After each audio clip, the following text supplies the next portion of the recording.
गोवर्धन यात्रा 2025 प्रथम दिवस। व्याख्यान परमपूज्य राधानाथ स्वामी महाराज द्वारा। अनुवाद वृंदावनी प्रिया देवी दासी द्वारा NVCC पुणे। कृतज्ञता अर्पण। हरे कृष्ण। सर्वांना माझा आवाज ऐकू येतोय का? चला आपण ही यात्रा श्रीधाम वृंदावन धाम आणि गोवर्धन पर्वतावर सुरू करूया।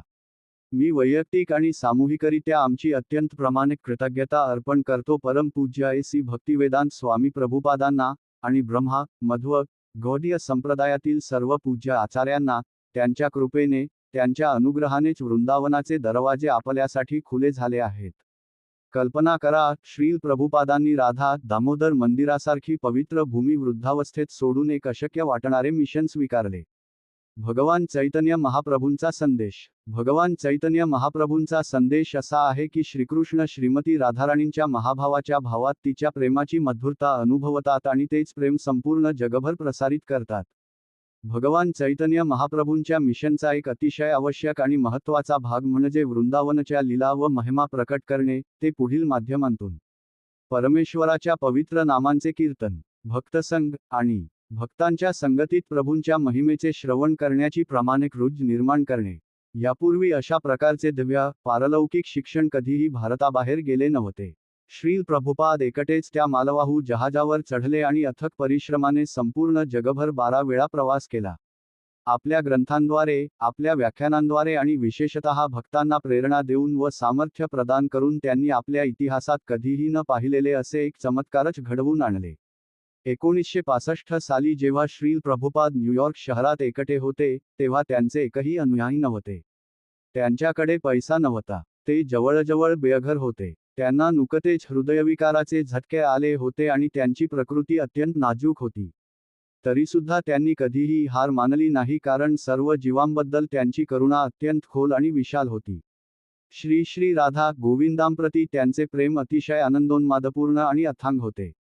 आणि आपल्या आध्यात्मिक गुरूंच्या आज्ञेनुसार, भगवान चैतन्य आणि भगवान नित्यानंद यांच्या भविष्यवाणीप्रमाणे, ते हे प्रेम प्रत्येकाशी वाटू इच्छित होते। आणि म्हणूनच त्यांनी प्रत्येक पिढीतील प्रत्येक भक्ताला विनंती केली की त्यांनी भक्ती हा अद्भुत खजिना एकमेकांशी आणि संपूर्ण जगात वितरित करावा। कलियुग हे कलह आणि दांभिकतेने भरलेले युग आहे।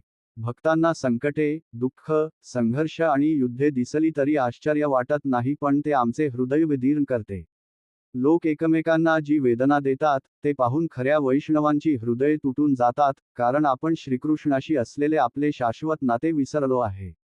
हीच कृष्णचेतनेचे बीज संपूर्ण जगात जाण्याची सुरुवात होती। जेव्हा श्रील भक्तिसिद्धांत सरस्वती ठाकूर प्रभुपाद यांनी पहिल्याच भेटीत आपल्या श्रील प्रभुपादांना सांगितले की या जगात नेहमीच बदल होत राहतील, सामाजिक, राजकीय आणि संरचनात्मक स्वरूपाचे। माझ्या आजी आजोबांच्या आणि आई वडिलांच्या काळात रस्त्यांवर जवळजवळ एकही कार नव्हती। फक्त सैन्यदलालाच विमानातून प्रवास करण्याची परवानगी होती। टेलिव्हिजन अस्तित्वातच नव्हता। आज जग किती बदलले आहे ते पहा। परंतु वस्तुतः हे सर्व बदल आपण आपल्या विज्ञानावर फार अभिमान बाळगतो, आपल्या तंत्रज्ञानावर फार गर्व करतो आणि आपल्या सर्व तथाकथित प्रगतीवरही अभिमान वाटतो, पण वास्तविकतेत हे सगळे फक्त तपशील आहेत। हे बदल नेहमीच होतच राहणार आहेत। एकच शाश्वत सत्य आहे, आणि ते म्हणजे आपण शाश्वत आत्मा आहोत। आपण हे शरीर नाही, आणि या शरीराशी जोडलेल्या उपाधीही आपण नाही। आत्म्याचे स्वभावधर्म म्हणजे कृष्णावर प्रेम करणे आणि कृष्णाची सेवा करणे। जोपर्यंत आपण हे सत्य पुन्हा शोधून काढत नाही, तोपर्यंत जगातील परिस्थिती सुधारण्यासाठी आपण जितकेही प्रयत्न केले, तरी ते अपयशी ठरणारच आहेत। का? कारण जन्म, जरा, व्याधी आणि मृत्यू हे प्रत्येकालाच येणार आहेत। परंतु ते शाश्वत आत्म्याला स्पर्शही करू शकत नाहीत। आणि तोच आपण आहोत। श्रील प्रभुपाद केवळ आपल्याला आपण शाश्वत आत्मा आहोत हे शिकवण्यासाठीच आले नव्हते। ते जन्म, जरा, व्याधी आणि मृत्यू यांच्या पलीकडील शुद्ध आणि मुक्त अवस्थेबद्दलच शिकवायला आले नव्हते। त्यांनी सर्व धर्मांचा सार सांगितला।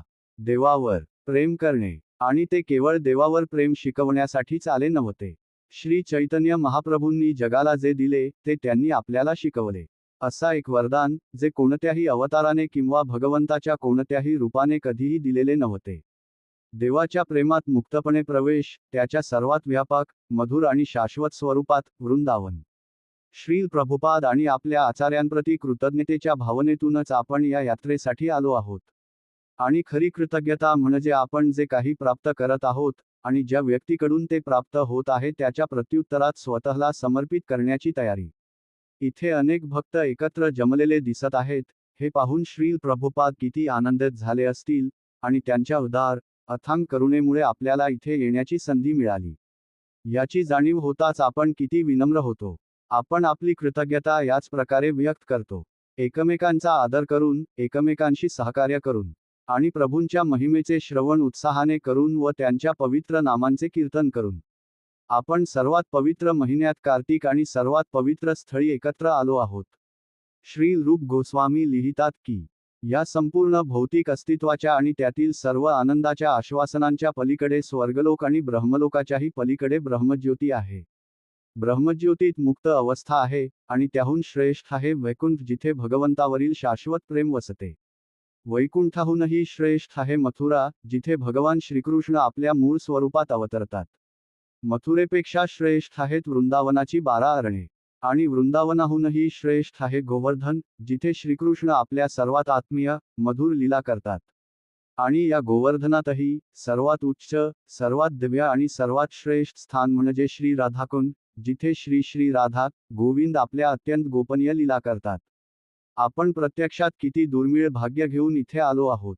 परंतु हे भाग्य खऱ्या अर्थाने स्वीकारण्यासाठी मन आणि हृदय उघडण्यासाठी हे भाग्य किती दुर्मिळ आहे याची कदर करणे, किमान ते समजून घेण्यासाठी प्रयत्न करणे आणि प्रार्थना करणे अत्यंत आवश्यक आहे. कृपया कृपया असे म्हणू नका, मी इथे आधीही आलो आहे. पुन्हा एक यात्रा आहे. अशा अनेक यात्रा झाल्या आहेत आणि या यात्रेत सहभागी होऊन मला आनंद वाटतो. कृपया या संधीचा गैरसमज, उपेक्षा किंवा अपकार करू नका. ही आपल्या आयुष्यातील सर्वात दुर्मिळ आणि अमूल्य घडी आहे हेच आपले ध्यान असले पाहिजे. या कालखंडात, या भक्तांच्या संगतीत, इथे असणे हेच माझ्या आयुष्यातील सर्वात दुर्मिळ, सर्वात मौल्यवान क्षण आहे. आपल्याला मिळत असलेल्या या भाग्याची कल्पना करणेही आपल्या बुद्धीच्या पलीकडचे आहे. श्रीकृष्ण आपल्याला सांगतात जितके अधिक आपण शरणागती स्वीकारतो तितकेच ते प्रत्युत्तर देतात. या यात्रेतील प्रत्येक क्षण अत्यंत अमूल्य आहे. आणि जर आपण हे खऱ्या अर्थाने समजून घेण्यासाठी प्रार्थना केली तर इथे असलेल्या प्रत्येक क्षणी आपण खऱ्या अर्थाने शरण जाऊ शकतो. यात्रेची खरी ऐश्वर्य म्हणजे भगवंताच्या प्रेमापुढे शरण जाण्याची आपली प्रामाणिकता. आपण इथे भिकारी म्हणून आलो आहोत. भक्तीसाठी भिकारी, सेवेची भीक मागणारे. भगवान ब्रह्मदेव वृंदावनात आले आणि वृंदावन प्रत्यक्षात काय आहे हे जेव्हा त्यांच्या लक्षात आले, त्या संधीचा सार समजताच त्यांनी सर्व काही अर्पण केले, भक्तीसाठी पुन्हा पुन्हा विनवणी केली. देवेंद्र, स्वर्गाचा राजा, याच गोवर्धनाच्या समीप होता. त्याला हे उमगले की देवता, देवांगना आणि स्वर्गीय ऐश्वर्यांनी परिपूर्ण असलेले त्याचे स्वर्गलोक राज्य वृंदावनात असलेल्या प्रेमाच्या तुलनेत अत्यंत तुच्छ आहे. आणि म्हणूनच देवेंद्र इथे भिकारी म्हणून आला. वृंदावन भक्ती मागण्यासाठी. उद्धव श्रीकृष्णांचा सर्वात निकटचा मित्र होता. तो मथुरेच्या भव्य राज्यात राहत होता. तो इतका सुंदर होता की तो श्रीकृष्णांसारखाच दिसत असे. तो एक राजपुत्र होता आणि देवगुरु बृहस्पतींचा शिष्य होता. तो नेहमीच श्रीकृष्णांच्या सान्निध्यात असायचा. परंतु जेव्हा तो वृंदावनात आला तेव्हा तो भिकारी झाला. तो वृंदावनवासियांच्या कृपेची याचना करू लागला. परंतु एक राजपुत्र आणि दुसरीकडे साधे गवळे व्रजवासी गोप आणि गोपी तो त्यांच्या पुढे कसा शरण जाऊ शकतो? तो त्यांच्या चरणांची रज कशी स्वीकारू शकतो? उद्धव गोवर्धन येथे छोटीशी गवताची पात म्हणून जन्म घेण्याची भीक मागू लागला. त्याची कदर करण्याची ही पातळी होती. पहा, जितकी भक्ती तितकीच निर्वैरता.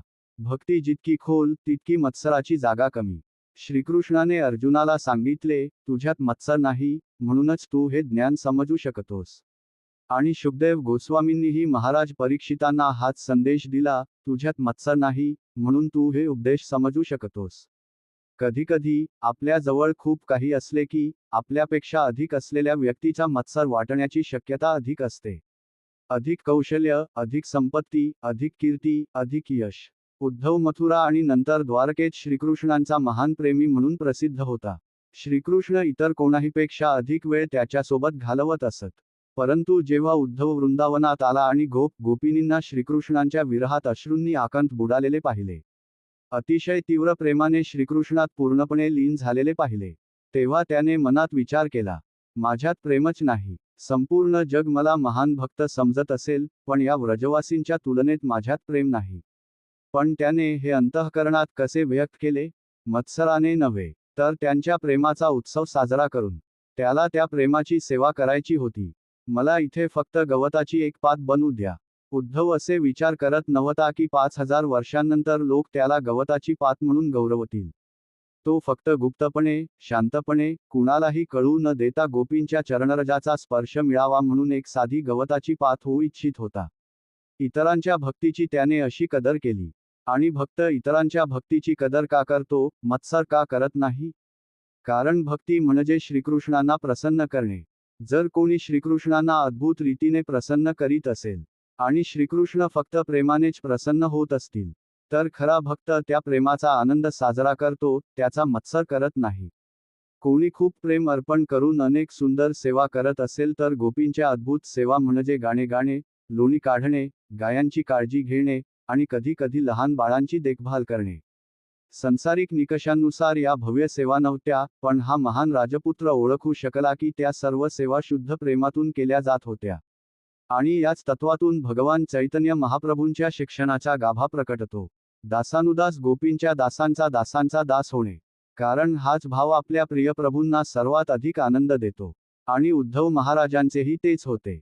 महाभारतातून आपल्याला माहीत आहे की त्याने आणि त्याच्या भावांनी पांडवांनी किती संकटे, परीक्षा आणि युद्धांचा सामना केला. अखेर महाराज युधिष्ठिर संपूर्ण जगाचा सम्राट झाला. तरीही शेवटी तो आणि त्याचे भाऊ वृंदावनात आले, श्यामकुंडाच्या काठी असलेली साधीसुधी झाडे होण्याची भीक मागण्यासाठी. वृंदावन भक्ती मागण्याची, अतिशय नम्र, शांत आणि गुप्त सेवा करण्याची. श्री रूप गोस्वामी आणि श्री सनातन गोस्वामी हे एका महान राज्यातील मुख्यमंत्री होते. त्यांच्याकडे भव्य राजवाडे होते, ते सुप्रसिद्ध विद्वान होते आणि त्यांची देहयष्टी अत्यंत सुंदर होती. तरुणपणाच्या शिखरावर असताना सर्वत्र त्यांचा आदर व कौतुक केले जात असे.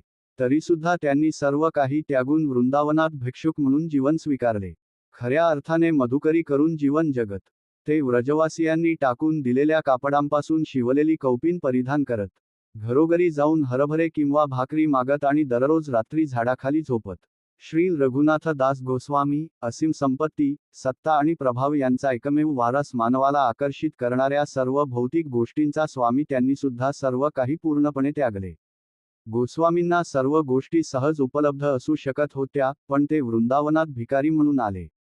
श्रीकृष्णाच्या प्रेमासाठी भिक्षा मागायला, श्रीमती राधाराणींच्या कृपेकरिता, आणि सेवकांचा सेवक होण्यासाठी. आणि जेव्हा आपले अत्यंत प्रिय संस्थापक आचार्य श्रील प्रभुपाद वृंदावन सोडून पाश्चिमात्य देशांकडे निघाले, तेव्हा 60 वर्षांपूर्वी बोस्टन हार्बर येथे उभे राहून त्यांनी ती सुंदर प्रार्थना लिहिली आणि तिच्या खाली स्वाक्षरी केली. तुझा अत्यंत तुच्छ भिकारी. ए.सी. भक्तिवेदांत स्वामी प्रभुपाद स्वतःसाठी जग जिंकायला आले नव्हते.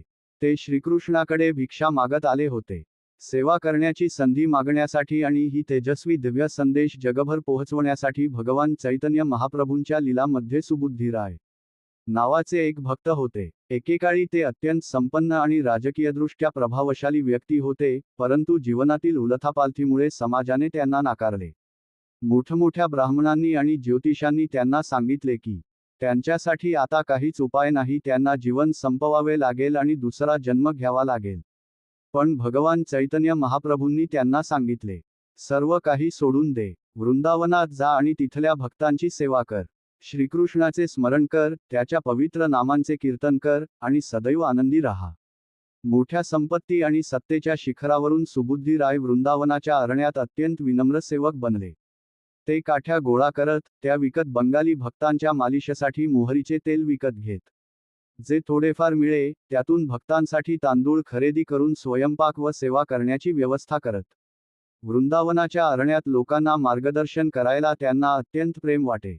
अशा प्रकारचे प्रेमच श्री श्री राधा गोविंदांना सर्वात अधिक आनंद देणारे असते. भौतिक अस्तित्वाच्या पलीकडे, ब्रह्मज्योतीच्याही पलीकडे, आणि वैकुंठाहूनही श्रेष्ठ कृष्णलोक आहे. कृष्णलोकात आहे गोलोक, ज्याला माधुर्य धाम असेही म्हणतात. श्रीकृष्णाच्या परम मधुरतेचे धाम. गोलोक वृंदावनात परमसत्य स्वतःचे प्रेम त्याच्या सर्वात पूर्ण, सर्वात व्यापक आणि सर्वात मधुर रूपात प्रकट करतो आणि वाटतो. ते प्रेम इतके मधुर आहे की ते भक्तांना इतक्या खोल प्रेमाने श्रीकृष्णावर प्रेम करण्यास प्रेरित करते की अखेरीस श्रीकृष्ण स्वतः त्या प्रेमाने जिंकले जातात. गर्गसंहितेनुसार गोवर्धन पर्वत हा श्रीमती राधाराणीप्रती श्रीकृष्णांच्या परमानंदमय अनंत प्रेमाचे साक्षात प्राकट्य आहे, त्यांच्या परमप्रिय प्रेयसीसाठी प्रकट झालेले स्वरूप. तेथे वर्णन येते की एके दिवशी श्रीराधा आणि श्रीकृष्ण एकांतात बसले होते. तेव्हा श्रीमती राधाराणींनी श्रीकृष्णांच्या कानात अलगद कुजबुजून सांगितले, जर तू आमच्या लीलांसाठी अत्यंत रमणीय असे स्थान निर्माण करशील आणि ते स्थान श्रीललिता देवीला आनंद देणारे ठरेल, तर मला त्यातून सर्वात अधिक आनंद मिळेल. हे ऐकताच श्रीकृष्ण गहन ध्यानावस्थेत गेले. श्रीमती राधाराणीप्रती असलेल्या आपल्या अनंत निरंतर वाढणाऱ्या प्रेमाचे ध्यान करू लागले आणि त्या ध्यानात त्या प्रेमाचे पवित्र धाम म्हणून प्राकट्य कसे करावे याचा त्यांनी अंतर्मनात चिंतन केले. श्रीकृष्णांच्या हृदयाच्या अतिशय गाभ्यातून श्रीराधांवरील त्यांचे प्रेम दैवी अग्निबीजाच्या रूपात प्रकट झाले. ते आकाशात झेपावले आणि वृंदावनाच्या पवित्र भूमीत विसावले आणि तिथे ते बीज वाढू लागले. प्रथम टेकडी बनले, मग पर्वत झाले आणि अखेर ते गिरिराज, सर्व पर्वतांचा राजा बनले. श्रीराधा गोविंदांच्या डोळ्यांसमोर त्या पर्वतावर धबधबे, नद्या, सरोवरे, गायी प्रकट झाल्या आणि प्रत्येक दगड रत्नांपेक्षा अधिक तेजस्वी होता. ते आध्यात्मिक विश्वातील सर्वात सुंदर स्थळांपैकी सर्वात सुंदर स्थान होते. गर्गसंहिता सांगते, श्रीराधा आणि श्रीकृष्णांनी हातात हात घालून गिरिराज गोवर्धनात प्रवेश केला आणि त्या दिव्य सौंदर्याचा आस्वाद घेतला. आपल्या या द्वापरयुगाच्या समाप्तीकाळी श्रीकृष्णांनी श्रीमती राधाराणींना सांगितले, आता मला भौतिक जगात, पृथ्वी लोकावर अवतार घ्यायची वेळ आली आहे. तू माझ्यासोबत ये. श्रीराधाराणी उत्तर देते, जे काही तुला आनंद देईल तेच मला प्रिय आहे. पण त्या पुढे म्हणाल्या, यमुना, वृंदावन वन आणि गिरिराज गोवर्धनसुद्धा आपल्यासोबत आले तरच आपला खरा आनंद पूर्ण होईल. श्रीकृष्ण हसून म्हणाले, मी त्यांना आधीच पाठवले आहे. ते आपली तिथे वाट पाहत आहेत. मग हे वृंदावन नेमके काय आहे? ज्या महिमांचा शोध घ्यायला आपण इथे आलो आहोत, जसे की सत्स्वरूप महाराजांनी वर्णन केले, तो शोध नेमका कशाचा आहे? वृंदावन समजून घेणे ही सर्वात उच्च आध्यात्मिक विद्या आहे. ती आपण भगवद्गीतेपासून सुरू करतो आणि श्रीकृष्णांनी त्यात दिलेल्या उपदेशातून कृपेची एक क्रमिक उत्क्रांती घडत जाते. भगवद्गीतेत श्रीकृष्ण आपल्याला आत्म्याचे स्वरूप सांगतात. आत्मा कधी जन्म घेत नाही आणि कधी मरत नाही. आत्मा शाश्वत आहे. आत्मा सदैव श्रीकृष्णाचा अंश आहे. श्रीकृष्ण केवळ शाश्वत आत्म्याचे स्वरूप सांगत नाहीत, जो ज्ञान आणि आनंदाने परिपूर्ण आहे, तर ते स्पष्ट करतात भौतिक अस्तित्वाचे स्वरूप, मायाचे स्वरूप, भ्रमांचे स्वरूप, कर्म आणि कर्मफळ, क्रिया आणि प्रतिक्रिया यांचे रहस्य आणि सर्व दुःखांचा पाया काय आहे तेही ते उलगडून सांगतात. दुःख म्हणजे काय आणि आपण दुःखी का आहोत? भगवद्गीतेत श्रीकृष्ण दुःखातून मुक्ती आणि खऱ्या आनंदाची प्राप्ती करण्यासाठी योगाचे विविध प्रकार स्पष्ट करतात. कर्मयोग, ज्ञानयोग, अष्टांगयोग आणि मग श्रीकृष्ण म्हणतात, सर्व योगींमध्ये जो भक्त माझ्यावर श्रद्धेने अविचल मन ठेवतो, जो माझ्यात नित्य वास करतो, तोच माझ्याशी अत्यंत निकटतेने युक्त झालेला आणि सर्वात पूर्ण असा योगी आहे. अनेक जन्ममरणांतून ज्ञानाची साधना केल्यानंतर जेव्हा एखादा अखेरीस खरे ज्ञान प्राप्त करतो, तेव्हा तो माझ्या शरण येतो. असा महात्मा अत्यंत दुर्लभ असतो. भौतिक प्रकृतीवर मात करणे फारच कठीण आहे, परंतु जो माझ्या शरण येतो तो सहजपणे तिच्या पलीकडे जातो.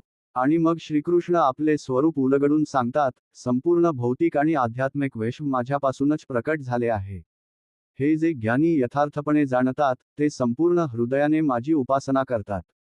जो केवळ प्रेमाने माझी सेवा करतो, त्यालाच मी असे ज्ञान देतो ज्यामुळे तो माझ्यापर्यंत येऊ शकतो. भक्तीशिवाय मला यथार्थ स्वरूपात जाणता येत नाही. आणि शेवटी श्रीकृष्ण भगवद्गीतेचा परम निष्कर्ष सांगतात, सर्वधर्मान् परित्यज्य मामेक शरणं व्रज. सर्व प्रकारच्या धर्मकल्पना सोडून फक्त माझ्या शरण ये, मी तुला सर्व पापांपासून मुक्त करीन. हेच श्रीकृष्णाचे आश्वासन आहे आणि हाच भगवद्गीतेचा सार आहे. नेहमी माझे चिंतन कर, माझी उपासना कर, माझा भक्त हो, मला नमस्कार अर्पण कर आणि निसंशयपणे तू माझ्यापर्यंत पोहोचशील. परम सत्य, भगवान सर्व काही जाणतात आणि अंतःकरणात राहून ते सर्व काही जाणतात. आणि जेव्हा अवतार घेण्याची वेळ येते, तेव्हा क्षीरसागरात स्थित क्षीरोदकशाही विष्णूंपासून श्रीकृष्ण अवतरतात. श्रीमद्भागवतात आपण अवर्णनीय, अनंत आणि अद्भुत अशा भगवंतांच्या महिमांचे वर्णन वाचतो. मत्स्य अवतार, कूर्म अवतार भगवान वराहदेव. श्रील प्रभुपाद आपल्याला आव्हान देत.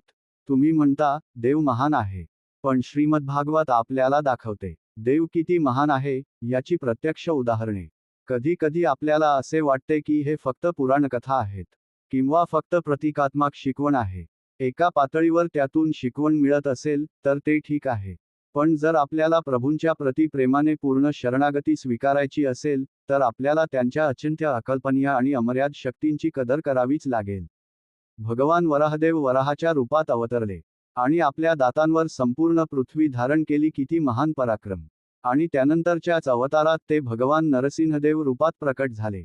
भगवंतांची शक्ती आणि क्रोध या प्रकारे कधीही प्रकट झालेले नव्हते. नक्कीच भगवद्गीतेतही भगवान आपल्या विराट रूपात प्रकट झाले, ज्यात ते सर्व काही ग्रासत होते आणि संपूर्ण विश्वाची निर्मितीही करत होते. भगवान नरसिंहदेव जेव्हा त्यांनी भीषण गर्जना केली तेव्हा लक्ष्मीदेवी आणि ब्रह्मदेवसुद्धा त्यांच्या जवळ जाऊ शकले नाहीत. फक्त लहानसा प्रल्हाद, आपल्या प्रेम आणि भक्तीमुळे तो 5 वर्षांचा बालक स्वतःहून त्यांच्या चरणांपाशी जाऊ शकला. वामनदेव, ते बटूच्या रूपात एक अगदी लहानसा मुलगा म्हणून आले, पण फक्त 2 पावलांत त्यांनी संपूर्ण ब्रह्मांड व्यापले. श्रीमद्भागवतात या सर्व तेजस्वी अवतारांची गौरवपूर्ण वर्णने भरलेली आहेत. आणि त्यानंतर 9व्या स्कंधात भगवान रामचंद्र, सीता, राम, हनुमान त्यांच्या दिव्य सुंदर लीलांचे वर्णन केलेले आहे. भागवतमध्ये श्रीकृष्णांना स्वयंभगवान म्हणून सांगितले आहे, सर्व अवतारांचा मूळ स्रोत म्हणून. आणि जेव्हा आपण मूळ म्हणतो तेव्हा तो कालक्रमानुसार विचार नसतो. या जगात आपण कालानुक्रमे विचार करतो, एक आधी आणि एक नंतर. पण हे सर्व अवतार शाश्वत आहेत. श्रीकृष्ण हे मूळ आहेत, कारण त्यांच्यात सर्व अवतारांचे सर्व गुण पूर्णपणे विद्यमान आहेत. कारण ते सर्व एकच आहेत. ते सर्व भिन्न भिन्न रूपांत प्रकट झालेली एकाच परम व्यक्तीची रूपे आहेत. पण श्रीकृष्णांच्या लीलांची जी अद्वितीय मधुरता आहे, भक्तांशी असलेल्या त्यांच्या प्रेमसंबंधांची मधुरता, त्यांचे सर्वांकर्षक सौंदर्य आणि त्यांच्या बासरीची मधुरता, तो मधुर नाद इतर कोणत्याही अवतारांपेक्षा परे आहे. हळूहळू टप्प्याटप्प्याने आपण आत्म्याचे स्वरूप, जगाचे स्वरूप, भगवंताचे स्वरूप आणि भगवंताच्या महानतेचे स्वरूप समजू लागतो. आणि मग आपण 10व्या स्कंधात येतो, जिथे शुकदेव गोस्वामी गोपाळांच्या लीलांचे वर्णन सुरू करतात. कसे श्रीकृष्ण मथुरेत आणि महावनात, गोकुळात प्रकट झाले आणि त्यांच्या बाललीलांचे वर्णन त्यांना इतर सर्व अवतारांपेक्षा अत्यंत आत्मीय आणि मधुर रीतीने वेगळे ठरवते. होय, वराहदेवांनी फक्त पृथ्वी उचलून धरली नाही, तर हिरण्याक्षाचा आपल्या दातांनी आणि खुरांनी संहार केला.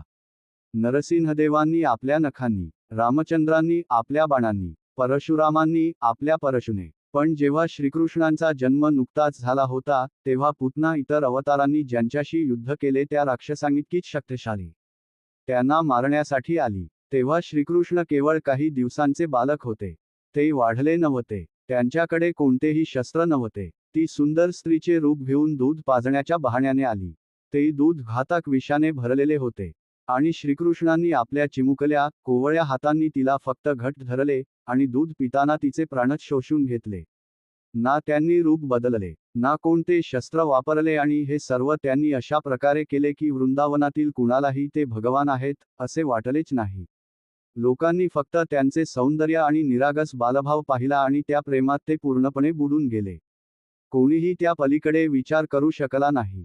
ते म्हणाले, नारायणाची कृपाच आहे ज्यामुळे हे बालक वाचले. आणि जेव्हा श्रीकृष्ण केवळ 2-3 महिन्यांचे होते तेव्हा उत्थान संस्काराच्या वेळी, जेव्हा मूल पहिल्यांदा टेकण्याचा, मान उचलण्याचा आणि रांगायला सुरुवात करण्यापूर्वीची अवस्था असते, तेव्हा एक भव्य उत्सव साजरा करण्यात आला. श्रील प्रभुपाद सांगतात की वैदिक संस्कृतीत मुलाच्या वाढीच्या आणि विकासाच्या प्रत्येक टप्प्यावर आशीर्वाद मिळावेत म्हणून पूर्णतः आध्यात्मिक स्वरूपाचे सुंदर उत्सव साजरे केले जातात. 3 महिन्यांचा गोपाळ, तो थकला होता आणि यशोदा मातेच्या कुशीत होता. असंख्य अतिथींना ती नमस्कार करत होती. श्रील प्रभुपाद अत्यंत सुरेख रीतीने आई मुलामधील या वात्सल्याच्या देवघेवचे वर्णन करतात. मुलाच्या विकासासाठी आईच्या प्रेमाचे महत्त्व कधीच कमी लेखता येत नाही. यशोदांनी पाहिले की श्रीकृष्ण थकले आहेत. तिने त्यांना फक्त झोपवून दिले नाही, ती स्वतः त्यांच्या शेजारी झोपली. श्रीकृष्णांना आपल्या कुशीत घेतले, ज्यामुळे त्यांना आईच्या प्रेमात पूर्ण सुरक्षितता आणि आश्रयाची अनुभूती मिळाली. ते झोपल्यानंतरच यशोदा आपली कर्तव्ये पार पाडण्यासाठी उठली. यशोदांनी श्रीकृष्णांना एका गाडीखाली ठेवले ज्यावर मातीची भांडी रचलेली होती. लहान गोपाळाला आईचे दूध हवे होते. आपल्या अतिशय कोवळ्या, कमळाच्या पाकळीपेक्षाही मृदू असलेल्या त्या लहानशा कमळपादाने तो रडत रडत फक्त काही इंचांनी थोडीशी लाथ मारतो. आणि योगायोगाने ती लाथ गाडीच्या चाकाला लागते. संपूर्ण गाडी कोसळते. धुरा तुटतो. चाके विखुरली जातात. त्या गाडीत शकटासूर नावाचा राक्षस होता. वर्णन येते की त्याचे शरीर भूतस्वरूपाचे होते आणि श्रीकृष्णांचा वध करण्यासाठी तो गाडीमध्ये प्रवेशला होता. श्रीकृष्णांनी ना धनुष्यबाण वापरले, ना कुस्ती खेळली. त्यांनी राक्षसाला मारण्यासाठी लाथ मारलीच नाही. त्यांनी लाथ मारली कारण त्यांना आईचे दूध हवे होते. आणि त्या निमित्तानेच असंख्य सामर्थ्य असलेला शकटासूर अप्रत्यक्षरित्या मारला गेला. इतक्या निरागसतेने, इतक्या मधुरतेने आणि इतक्या प्रेमात राहून असे सामर्थ्य दाखवणारा आणखी कोणता अवतार आहे? तो आहे गोपाळ. हळूहळू, क्रमशः आपण ही सर्व तत्वे समजून घेतो, जेणेकरून जेव्हा आपण गोपींशी असलेल्या श्रीकृष्णांच्या प्रेमपूर्ण नात्यांविषयी ऐकतो, तेव्हा तो खरोखर कोण आहे, हे आपल्याला समजते. तत्त्वज्ञानाच्या पायावर आपण इतके स्थिर होतो की श्रीकृष्णांच्या प्रेमपूर्ण लीलांचे श्रवण करताना आपल्याला सत्याच्या सिद्धांतावर दृढ श्रद्धा असते. आणि आपण हे ओळखतो की तो चिमुकला बालक आईसाठी रडत आहे, खरंच रडत आहे, दुधासाठी भुकेलेला आहे, आणि त्याच वेळी भयंकर शक्तिशाली राक्षसांचा संहार करतो. हेच परमसत्य आहे. लवकरच पुन्हा श्रीकृष्ण जड वाटू लागल्याने यशोदांनी त्यांना खाली ठेवले. तेवढ्यात कंसाने तृणावर्त नावाचा राक्षस पाठवला. तो वादळी वाऱ्याच्या रूपात आला आणि श्रीकृष्णांना उचलून आकाशात अधिकाधिक वर घेऊन गेला. लहान गोपाळ मोठे झाले नाहीत. त्या लहानशा रूपातच ते पर्वतापेक्षा अधिक जड झाले. तृणावर्त त्यांना सोडवण्याचा प्रयत्न करत होता, पण श्रीकृष्णांनी आपल्या लहानशा हाताने त्याच्या गळ्याला घट्ट धरले आणि दाबले. राक्षसाचा श्वास कोंडला. डोळे बाहेर आले. त्याची सर्व शक्ती लोपली. अखेर तो अत्यंत उंच आकाशातून अनेक मैल खाली महावनाच्या दगडांवर कोसळला. त्याचे सर्व अवयव आणि हाडे आउटल्यात सारखी विस्कटली. श्रीकृष्ण मात्र त्याच्या छातीवर लहान बाळासारखे रांगत होते. गोपिन्या धावत आल्या, त्यांना उचलून यशोदांकडे घेऊन गेल्या. आणि त्यांनी श्रीकृष्णांची देव म्हणून उपासना केली का? नाही. त्यांनी देवाची पूजा केली, श्रीकृष्णांचे रक्षण व्हावे म्हणून. नंतर ब्रह्मणघाटावर यशोदांनी त्याच्या तोंडात माती तर नाही ना, ते पाहण्याचा प्रयत्न केला. त्याचे मित्र म्हणाले, गोपाळाने माती खाल्ली आहे. यशोदामाईने त्याचे तोंड उघडून पाहिले.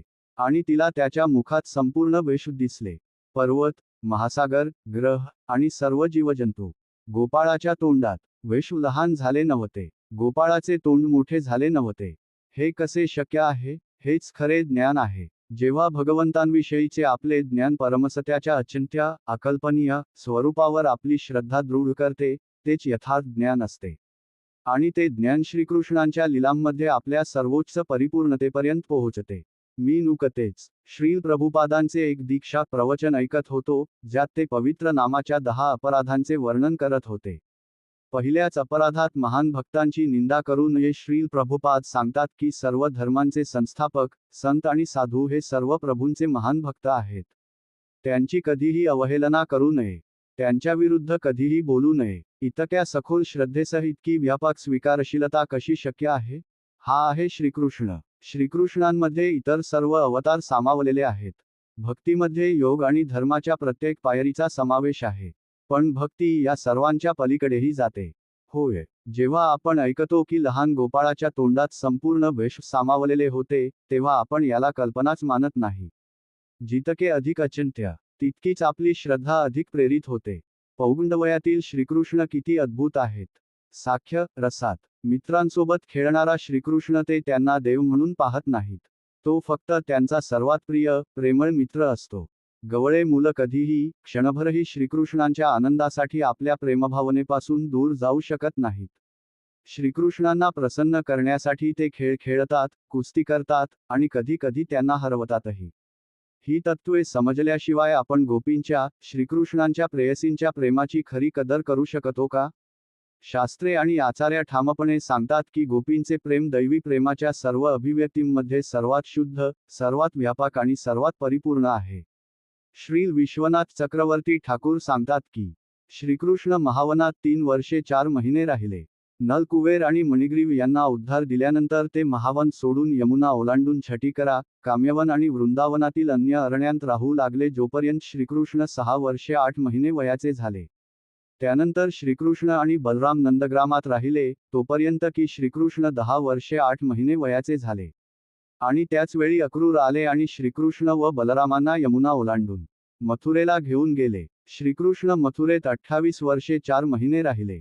अनेक राक्षसांमुळे निर्माण झालेल्या अस्थिरतेमुळे तेथून ते द्वारकेला गेले. श्रीकृष्ण बलरामांसह द्वारकेत 96 वर्षे 8 महिने राहिले. याचा अर्थ असा की ते 100 वर्षांहून अधिक काळ वृंदावनापासून दूर होते. श्री चैतन्य महाप्रभू, श्रीमती राधाराणींच्या भावात, वृंदावनवासी गोपींच्या भावात, अशी प्रार्थना करतात की डोळा पिटण्याच्या एका क्षणात एक निमिष, म्हणजे सेकंदाचा 12वा भाग, त्या एका क्षणातच गोपींना युगाएवढा विरह जाणवतो. आपल्याला हे समजावे म्हणून श्रील प्रभुपाद त्याचा अनुवाद करतात 12 वर्षे किंवा त्याहून अधिक. तरीसुद्धा त्या केवळ एका आशेवर जगत राहिल्या की श्रीकृष्ण परत येणार. कारण अक्रूराबरोबर निघताना श्रीकृष्णांनी त्यांना वचन दिले होते, मी परत येईन. श्रीमद्भागवतातील तात्पर्यांमध्ये हे वर्णन येते. आणि श्रील विश्वनाथ चक्रवर्ती ठाकूर अत्यंत सुंदर भाष्य देतात. तसेच गोपाल चंपू या ग्रंथात श्रील जीव गोस्वामी श्रीकृष्णांच्या वृंदावनात पुनरागमनाचे अत्यंत अद्भुत, हृदयस्पर्शी वर्णन करतात. आपल्या अनुमतीने मी या विषयावर थोडक्यात बोलू इच्छितो. मी या विषयावर का बोलतो आहे, याचे कारण बोलत असतानाच स्पष्ट होईल. द्वारकेत शाल नावाचा एक अत्यंत शक्तिशाली राक्षस आक्रमण करून आला. संपूर्ण द्वारकेत भीतीचे वातावरण निर्माण झाले. तेव्हा एक दूत वृंदावनात आला आणि नंद महाराजांना सांगितले की शाल द्वारकेवर हल्ला करत आहे आणि यादव मोठ्या संकटात आहेत. हे ऐकताच व्रजवासी अत्यंत व्याकुळ झाले. ते पूजा अर्चा करू लागले, कृष्ण आणि बलरामांच्या रक्षणासाठी प्रार्थना करू लागले. ते इतके अस्वस्थ झाले की चिंता आणि शोकामुळे स्वतःला सावरू शकत नव्हते. द्वारकेच्या बाहेरच श्रीकृष्णांनी शाल्वाचा संहार केला. त्यानंतर नारद मुनींनी श्रीकृष्णांना संदेश पाठवला की दंतवक्र नावाचा आणखी एक राक्षस मथुरेच्या द्वाराशी उभा आहे आणि कृष्णाला युद्धाचे आव्हान देत आहे. दंतवक्र क्रोधाने वेडापिसा झाला होता. तो शिशुपालाचा चुलत भाऊ आणि अत्यंत घनिष्ठ मित्र होता आणि कृष्णाने शिशुपालाचा वध केला होता. तो शाल्वाचाही अतिशय निकटचा मित्र व सहकारी होता आणि आता कृष्णाने त्यालाही मारले. जोपर्यंत कृष्णाचा वध करत नाही, तोपर्यंत त्याला जगणे अशक्य वाटत होते. तो क्रोधाने गर्जना करत होता. त्याच वेळी कृष्ण विचार करत होते, मी इतकी वर्षे मथुरेत आहे. उद्धव जेव्हा गोपींचा संदेश घेऊन मथुरेत आला, तेव्हापासून माझे हृदय वृंदावनात परत जायसाठी आतुर आहे. यानंतर जेव्हा बलरामाने गोपींबरोबरच्या आपल्या लीलांचे आणि त्यांच्या विरहभावांचे वर्णन केले, तेव्हा मी वसुदेव, देवकी आणि माझ्या राण्यांची परवानगी मागत होतो. पण त्यांच्यासाठी परवानगी देणे अशक्य होते. कारण त्यांना माहीत होते, वृंदावनवासियांचे प्रेम सर्वोच्च आहे. मी जर एकदा तिथे गेलो, तर मी परत येणार नाही. आणि ते सर्वजण विरहाने नष्ट होतील. म्हणूनच कृष्णाने एक सबब शोधली. शाल्वाचा संहार केल्यानंतर ते द्वारकेत परत गेले नाहीत. ते थेट मथुरेला गेले. मथुरेच्या द्वाराशी दंतवक्र उभा राहून गर्जना करत होता. श्रीमद्भागवतात वर्णन येते की तो कृष्णावर अत्यंत कठोर, निंदनीय आणि भयावह शब्दांनी टीका आणि अपमान करत होता. श्रीकृष्णांनी पूर्ण दिवसभर दंतवक्राशी युद्ध केले आणि अखेरीस आपल्या गदेच्या एका घावाने त्याचा उद्धार दिला. त्यानंतर श्रीकृष्ण मथुरेत प्रवेशले, विष्णुघाटावर स्नान केले आणि विश्रांतीसाठी थांबले.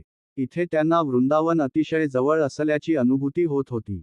त्यांच्या हृदयात वृंदावनातील भक्तांना भेटण्याची अतिशय तीव्र आस लागली होती. ते रडू लागले. तेव्हा एक मार्गस्थ व्यक्ती जात होती. कृष्णांनी आत स्वरात विचारले, माझे गाव कुठे आहे? त्या माणसाने श्रीकृष्णांची अवस्था पाहिली आणि काहीही न बोलता फक्त त्यांना मिठी मारली. दोघेही एकमेकांना बिलगत रडत राहिले.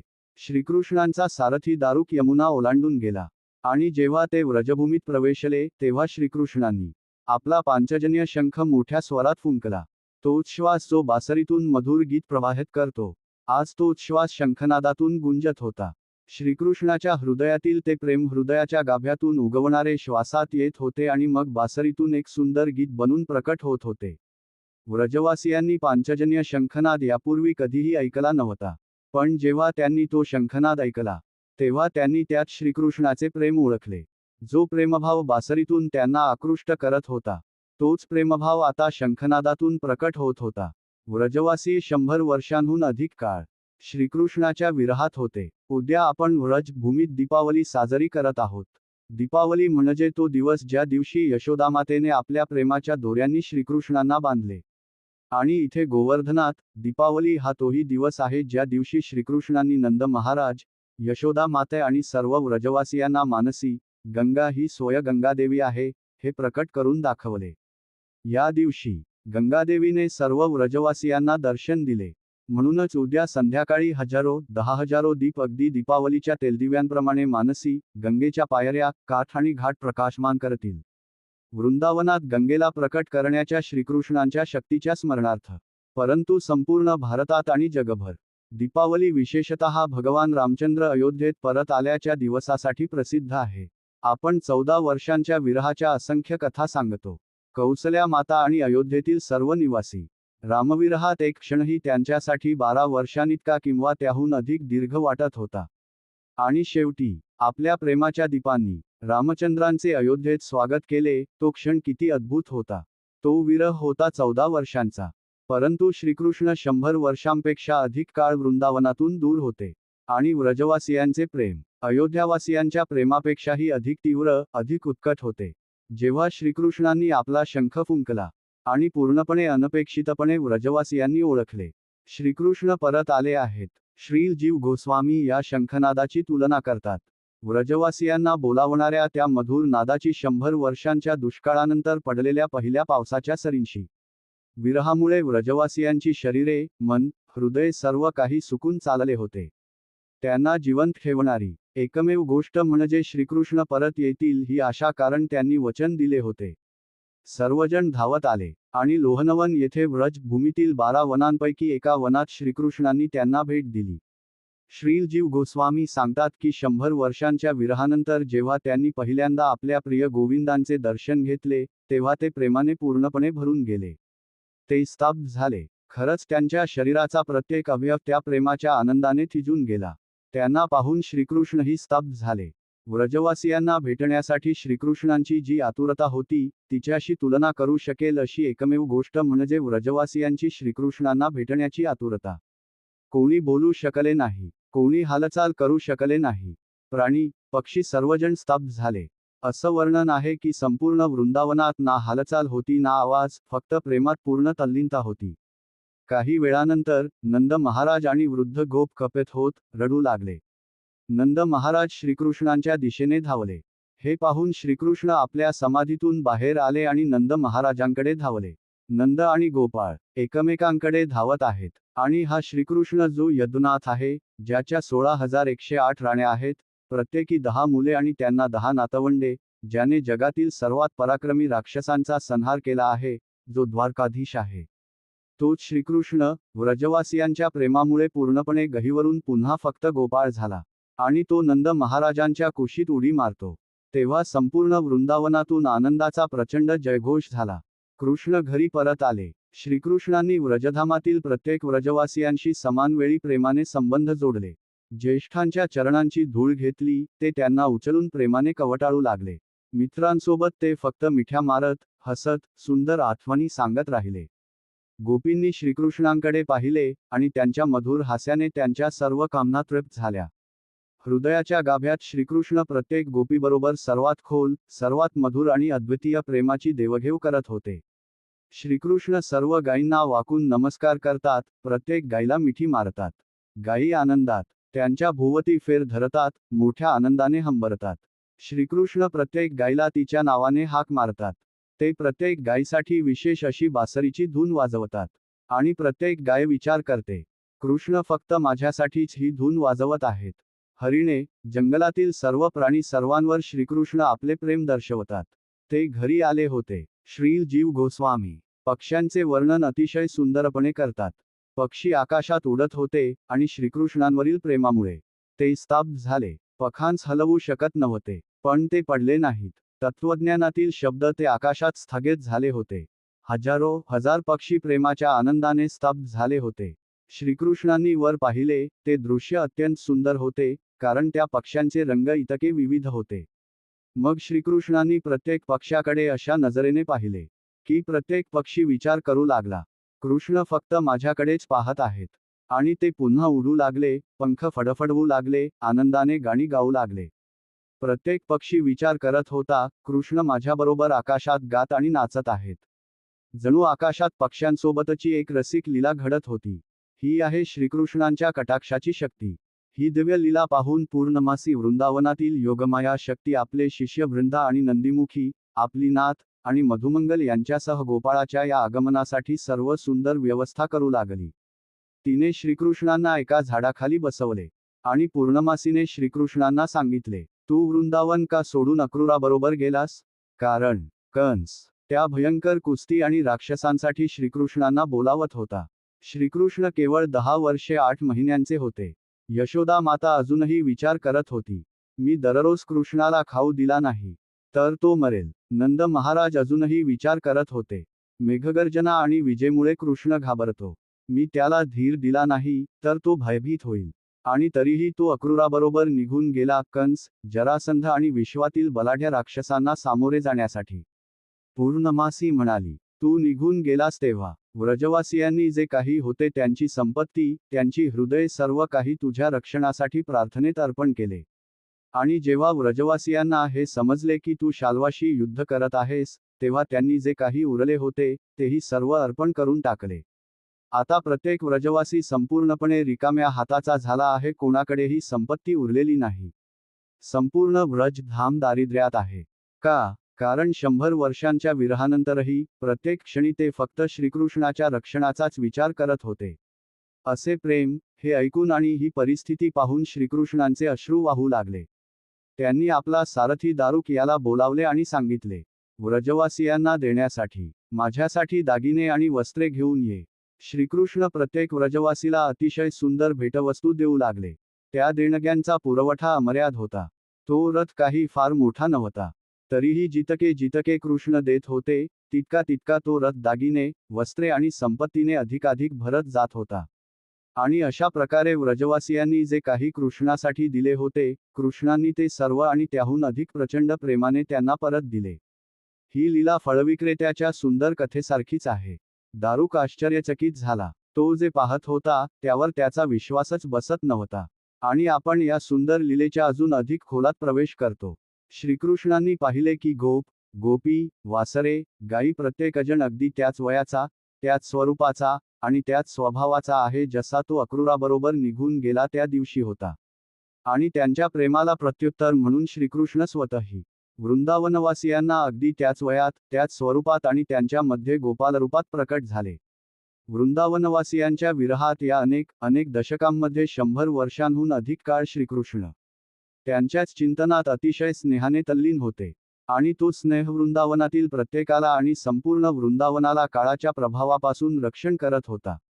कृष्णाविरहात प्रत्येक क्षण युगासमान वाटत होता. संपूर्ण जग कृष्णाविना उदास, रिकामे आणि शून्य वाटत होते. तरीही जरी प्रत्येक क्षण व्रजवासियांना शाश्वत आणि असह्य वाटत होता, तरीही त्यांनी एक क्षणही वृद्धत्व अनुभवले नाही. प्रत्येक झाड, प्रत्येक वनस्पती, सगळे जसे होते तसेच राहिले. नंद महाराजांनी श्रीकृष्णांना यमुनात नेले आणि गोपांसह ते स्नान करू लागले. यानंतर यशोदामातेने त्यांच्यासाठी सुंदर भोजनाची व्यवस्था केली. मग श्रीकृष्णांनी दारुकला लावले आणि सांगितले, मला माझ्या घरी नंदग्रामाला रथात घेऊन चल. काय अद्भुत सोहळा होता. श्रीकृष्ण आपल्या रथावरून वृंदावनातील वाटांवरून, चराईच्या मैदानी प्रदेशातून जाता होते. आणि दोन्ही बाजूंनी सर्व व्रजवासी रांगेत उभे होते, नाचत, गात, आरती अर्पण करत, श्रीकृष्णांच्या पुनरागमनाचा उत्सव साजरा करत. रथावर बसलेले कृष्ण भावनांनी पूर्णपणे भरून गेले. लहान मुलासारख्या अतिशय मधुर आवाजात ते हाक मारू लागले, यशोदा माई. ते यशोदेला रडत म्हणाले, आई, आई, माझे गवळ्याचे कपडे आण ना. कारण अजूनही ते राजपुत्राच्या वस्त्रातच होते, युद्ध आणि संघर्षांचे राजसी पोशाख धारण केलेले. यशोदा माता धावत गेली आणि श्रीकृष्णांचे गवळ्याचे कपडे घेऊन आली. आपल्या प्रेमळ हातांनी यशोदांनी कृष्णांचे राजवस्त्र उतरवले आणि पुन्हा त्यांना गवळ्याच्या, गोपालाच्या वस्त्रांत सजवले, अगदी गोवर्धनातील वेळेसारखे. त्यांची पगडी, गवळ्याचे कपडे सगळे पुन्हा घातले. 100 वर्षांनंतर प्रथमच श्रीकृष्ण गवळ्याच्या वस्त्रांत होते. ते पूर्णपणे व्याकुळ झाले. ते रडू लागले आणि यशोदेला म्हणाले, आई, मला माझी बासरी, माझी काठी आणि माझे मोरपीस दे. यशोदा माई धावत गेली. यशोदामातेचे प्रेम, तिचा आनंद, ती बासरी जिचे स्पर्श कृष्णाने इतक्या काळानंतर पहिल्यांदाच अनुभवले. गाय हाकण्याची काठी आणि मग तिने प्रेमाने मोरपीस कृष्णाच्या पगडीत खोवले. श्रीकृष्णांसाठी त्यांचे सर्वात मौल्यवान, खूप काळ हरवलेले धन आता पुन्हा मिळाले होते.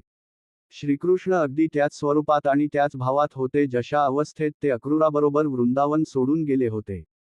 यशोदामातेने कृष्णाला आपल्या मांडीवर बसवले आणि त्यांच्या लहानग्या, मधुर, हसऱ्या मुखाकडे निरंतर दृष्टिक्षेप करत राहिली. आता ती 100 वर्षांहून अधिक वयाची होती, तरीही तिच्या वात्सल्यप्रेमाचे दूध तिच्या स्तनांतून ओसंडून वाहत होते. आपल्या प्रेमात यशोदामातेने कृष्णाचे अवयव तपासू लागली. आणि तिला मथुरा व द्वारकेत कृष्णाने लढलेली युद्धे त्यांच्या अंगावरील खुणांमधून दिसू लागली. श्रीकृष्ण जेव्हा वृंदावनात होते, तेव्हा त्यांनी अनेक राक्षसांचा संहार केला, पण त्यांच्या शरीरावर कधीही एकही जखमेचा ठसा उमटला नाही. त्यांनी कधीही कोणतेही शस्त्र वापरले नाही. काल त्याच्या फण्यांवर नृत्य करतच कृष्णांनी त्याचा पराभव केला. वत्सासूर त्याला फक्त गरगर फिरवून मारले. अघासूर त्याच्या तोंडातच कृष्ण प्रवेशले आणि आतमध्ये विशाल झाले. पण कारण कृष्ण अघासुराच्या तोंडात होते, कुणालाही दिसले नाही की ते मोठे झाले आहेत. अन्यथा कुणालाही कधीही कृष्णाचे असे विराट रूप प्रत्यक्ष जाणवले नाही. वृंदावनात कृष्णांनी जितकेही असुर मारले, ते सर्व काही लहान मुलाच्या खेळासारखेच होते. परंतु मथुरेत तेथे भव्य युद्धे होती, विशेषतः जरासंधासोबत, अत्यंत भीषण युद्धे. यशोदामातेने कृष्णाच्या अंगावरच्या खुणा पाहिल्या आणि तिचे हृदय तुटून गेले. तिने अतिशय सुगंधी, मधुर औषधी तेल आणली आणि कृष्णाच्या शरीरावरच्या त्या लहान लहान जखमांवर हलकेच मालिश करू लागली, कृष्णांना आराम मिळावा म्हणून. श्रीकृष्ण वृंदावनातील भक्तांनी वेढले गेले होते आणि मग ते नंद भवनाकडे गेले. कृष्णांचे बालपणीचे घर. श्रीकृष्णांनी आपल्या ज्येष्ठांकडून घरात प्रवेश करण्याची अनुमती मागितली. ते नंद भवनात प्रवेशले. श्रीकृष्ण आपल्या गोप मित्रांसह घरी परत आले होते. यशोदामातेने अत्यंत सुंदर असा भोजनप्रसाद तयार केला. आणि दुसऱ्या दिवशी सकाळी, कृष्णांनी नाश्ता केल्यानंतर सर्व भक्तांशी संवाद साधायला सुरुवात केली. त्याचवेळी नंद महाराजांनी श्रीकृष्णांचे वृंदावनात पुनरागमन साजरे करण्यासाठी अत्यंत भव्य उत्सव आयोजित केला. या सर्व वर्णन केलेल्या पुन्हा भेटीच्या लीलांमध्ये इतका आनंद भरलेला होता की सर्व व्रजवासी श्रीकृष्णांच्या सान्निध्यात इतके तल्लीन झाले होते की ते पूर्णपणे विसरून गेले की कृष्ण कधी वृंदावन सोडून गेले होते. जणू काही 100 वर्षांपूर्वीचा दिवस फक्त कालच्याच दुसऱ्या दिवसासारखा होता. हीच होती त्यांची तन्मयता. गोपाळाबरोबर या वर्तमान क्षणात पूर्णपणे जगणे. संपूर्ण जगात भव्य युद्धांनंतर देशोदेशी वीरांच्या विजयासाठी भव्य स्वागत समारंभ, मिरवणुका असतात, सन्मान, गौरव आणि विजयाचा उत्साह साजरा करण्यासाठी. परम पातळीवर हेच वृंदावनात घडत होते योगमायेच्या शक्तीने, नंद महाराजांच्या या उत्सवाच्या इच्छेला पूर्णत्व देण्यासाठी. आता व्रजवासियांना हे माहीत होते की श्रीकृष्णांनी पृथ्वीवरील सर्वच असुर आणि त्यांच्या सैन्यांचा संहार केला आहे. आणि एवढे सर्व करून ते घरी परत आले होते. ते आमचे गोपाळ आहेत. ते आमचे श्यामसुंदर आहेत. ते आमचे गोप आहेत. ते खरंच एक महान नायकाचे स्वागत होते. परंतु त्याचबरोबर, वृंदावनाच्या रसाची संपूर्ण मधुरता जपात, ते श्रीकृष्णाचे राक्षसवध आणि घरी परतणे उत्सवाने साजरे करू शकत होते. पण तरीही, यशोदामाता, नंद महाराज, आणि सर्व ज्येष्ठ गोप गोपिका कृष्णाच्या प्रेमशक्तीमुळे आपल्या हृदयात अजूनही हेच अनुभवत होते की तो फक्त त्यांचा मुलगाच आहे. विश्वनाथ चक्रवर्ती ठाकूर आणि जीव गोस्वामी हे वर्णन करतात की श्रीकृष्णांनी आपल्या रथाच्या माध्यमातून एकाच वेळी 3 लीला कशा प्रकारे केल्या. त्यांनी तो रथ अत्यंत विशाल स्वरूपात वाढवला आणि त्या रथावर असंख्य व्रजवासी बसवले, आणि तो रथ अधिकाधिक उंच आकाशात जाऊ लागला. ते स्वर्गलोकांपलीकडे गेले. ते ब्रह्मलोक ओलांडून गेले. ते ब्रह्मज्योतीमध्ये आध्यात्मिक आकाशात प्रवेशले. ते वैकुंठ लोकांनाही ओलांडून गेले आणि त्यांना गोलोक या सनातन आध्यात्मिक जगात नेण्यात आले. एकाच वेळी, श्रीकृष्णांनी आपली प्रकट लीला, म्हणजे दृश्य स्वरूपातील लीला, इथे समाप्त केली, आणि त्यांच्या अत्यंत गोपनीय व निकट भक्तांसोबतच्या सुंदर लीला येथेच चालू राहिल्या. ही नित्य लीला आहे. भगवंतांच्या सनातन लीलाच येथे आहेत. परंतु श्रीकृष्णांच्या इच्छेने, योगमायेचा पडदा, तो आवरण, या लीलांना सामान्य लोकांच्या दृष्टीस अदृश्य बनवतो. केवळ ज्यांच्याकडे शुद्ध, मिश्रणरहित, परमानंदमय प्रेम आहे, असेच लोक वृंदावनात श्रीकृष्णांच्या सनातन लीलांची शाश्वत उपस्थिती प्रत्यक्ष अनुभवू शकतात. आपण जिथे बसलो आहोत, तेच सनातन आध्यात्मिक जग आहे. आपण जिथे बसलो आहोत, येथे श्रीकृष्ण आणि गोप व गोपी यांच्या सनातन लीलांचे सदैव घडणे चालूच आहे. एकीकडे आरती चालू होती, आणि त्याच वेळी श्रीकृष्ण दारुकाच्या रथावर, बलराम, रोहिणी आणि उद्धव यांच्यासह पुन्हा बसले आणि द्वारकेकडे परतले. आणि जेव्हा ते द्वारकेला परत आले, तेव्हा द्वारकेतील लोकांनी, रथावर असलेल्यांना सोडून, पाहिले की सर्व व्रजवासी नाहीसे झाले आहेत. ते कदाचित वरच्या चतुर लीलेमध्ये प्रवेशले असतील, जिथे ते भौतिक जगात राहिले नाहीत, किंवा ते आध्यात्मिक आकाशातील गोलोकात परत गेले असतील. त्यांच्या व्यतिरिक्त श्रीकृष्ण पुन्हा वृंदावनात गेले होते, हे कोणालाही माहीत नव्हते. आपण जे चर्चेत सांगत आहोत, हे कोणालाच माहीत नव्हते. द्वारकेतील रहिवाशांना फक्त एवढेच वाटले, श्रीकृष्णांनी शाल्वाचा वध केल्यानंतर वाटेत कुणीतरी त्यांना प्रसादासाठी आमंत्रित केले असेल वगैरे. त्यामुळे थोडा उशीर झाला असावा. आणि त्यानंतर फार काळ न लोटताच, सुमारे 125 वर्षांनंतर, श्रीकृष्णांनी या जगातील आपल्या लीलांचा समारोप केला. श्रीकृष्णांचे पणतू वज्रनाभ यांचा जन्म द्वारकेमध्ये झाला. परंतु श्रीकृष्णांनी हे जग सोडल्यानंतर, वृंदावनातील भाव आणि भक्ती पुन्हा उजळवण्याची अत्यंत गोपनीय सेवा विशेषतः वज्रनाभ यांना सोपवण्यात आली. तर आता मी आजचे प्रवचन सुरू करतो. ते एक छोटे, अतिशय छोटे प्रवचन असेल. श्रीकृष्णांच्या राणी रुक्मिणी यांनी प्रद्युम्नाला जन्म दिला. प्रद्युम्नाने मायावतीशी विवाह केला. त्यांच्या पुत्राचे नाव अनिरुद्ध होते. अनिरुद्धाने उषाशी विवाह केला, आणि उषा व अनिरुद्ध यांचा पुत्र म्हणजे वज्रनाभ. स्कंद पुराणानुसार, वज्रनाभ हे श्रीकृष्णांच्या उजव्या पायाच्या तळव्यावरील वज्र चिन्हाच्या स्वरूपातही वास करतात. त्यामुळे प्रत्यक्षात ते श्रीकृष्णांच्या कमल चरणांवरच सनातन काळासाठी निवास करतात. तेच त्यांचे शाश्वत निवासस्थान आहे. श्री चैतन्य महाप्रभू शिक्षाष्टकात श्रीकृष्णांच्या चरणांची धूळ होण्याची प्रार्थना करतात. वज्रनाभ हे श्रीकृष्णांच्या कमल चरणरूपी निवासस्थानात वास करणाऱ्या चिन्हांपैकी एक आहेत. श्रीकृष्ण आणि बलराम यांनी या जगातील आपल्या प्रकट लीलांचा समारोप केल्यानंतर, युधिष्ठिर महाराज आणि पांडवांनी पुढे कार्यरत राहण्याची सर्व इच्छाच गमावली. त्यांनी आपल्या सेवेतून संन्यास घेतला आणि श्रीकृष्णांचा शोध घेत हिमालयाकडे प्रस्थान केले. युधिष्ठिर महाराजांनी हे जग सोडण्यापूर्वी, परीक्षित महाराजांना पृथ्वीचे सम्राट म्हणून राज्याभिषिक्त केले, आणि युधिष्ठिर महाराजांनी वज्रनाभ यांना मथुरेचे राजा म्हणून अभिषेक केला. वज्रनाभ मथुरेत राहत होते, आणि एका दिवशी सम्राट परीक्षित महाराज हस्तिनापूरहून त्यांना भेटायला आले आणि विचारले, वज्रा, सर्व काही कसे चालले आहे? वज्रनाभ म्हणाले, मथुरा नगरी समृद्ध आहे, परंतु व्रजचे वन पूर्णपणे उजाड झाले आहे. तिथे काहीच नाही. अक्षरशः तिथे एकही माणूस नाही. सर्व व्रजवासी कुठे गेले? वज्रनाभ अतिशय खोल दुःख आणि निराशेच्या स्थितीत होते. परीक्षित महाराजांनी नंद महाराजांचे एक गुरु बोलावले. त्यांचे नाव शांडिल्य मुनी होते. शांडिल्य मुनींनी वर्णन केले की, परमेश्वर श्रीकृष्ण या भौतिक जगात अवतरले, ज्यामुळे त्यांनी सनातन आध्यात्मिक जग आणि त्या आध्यात्मिक जगातील अतिशय प्रेममय लीलांचे प्रकट रूप येथे दाखवले. त्यांनी या लीलांचे दर्शन सामान्य लोकांनाही व्हावे म्हणून त्या प्रकट केल्या. पण जेव्हा त्यांनी या जगातून प्रस्थान केले, तेव्हा त्या लीलांचे चालू असणे थांबले नाही, परंतु आता सामान्य लोकांना त्या दिसत नाहीत. त्यामुळेच तुम्हाला जे दिसते आहे ते पूर्णतः उजाड, निर्जन वन आहे. अक्षरशः तिथे काहीही उरलेले नाही. सर्व काही श्रीकृष्णांच्या आंतरिक लीलांमध्ये प्रवेशले आहे. शांडिल्य मुनींनी वज्रनाभांना सांगितले, वृंदावनाची महिमा पुन्हा प्रकट करणे ही तुमची सेवा आहे. सर्व काही तुम्हाला उघड होईल. ही तुमच्या पणजोबांची इच्छा आहे. आता तुम्ही संपूर्ण वृंदावनात देवतांची स्थापना करा. गावे पुन्हा वसवा. श्रीकृष्णांच्या लीलांच्या पवित्र स्थळांचा शोध घ्या, त्यांना प्रकट करा, उत्खनन करा, आणि व्रज भक्तीचा सर्वोच्च भाव व संस्कृती पुन्हा जिवंत करा, आणि सर्व काही तुम्हाला प्रकट होईल. हाच तुमचा मिशन आहे. असे सांगून ते महान मुनी तेथून निघून गेले. तेव्हा परीक्षित महाराजांनी वज्रनाभांना सांगितले, तुला जी काही मदत लागेल, ती मी करीन. आणि मग तेही निघून गेले. मग वज्रनाभ मथुरेतून परत वृंदावनाच्या वनात आले. त्यांनी आजूबाजूला फिरून शोध घेतला, पण कुणीच दिसले नाही. ते फक्त एक सामान्य जंगलासारखे भासत होते, जसे आज आपल्यापैकी काही जणांना आपल्या सांसारिक दृष्टीने वृंदावन तसेच दिसू शकते.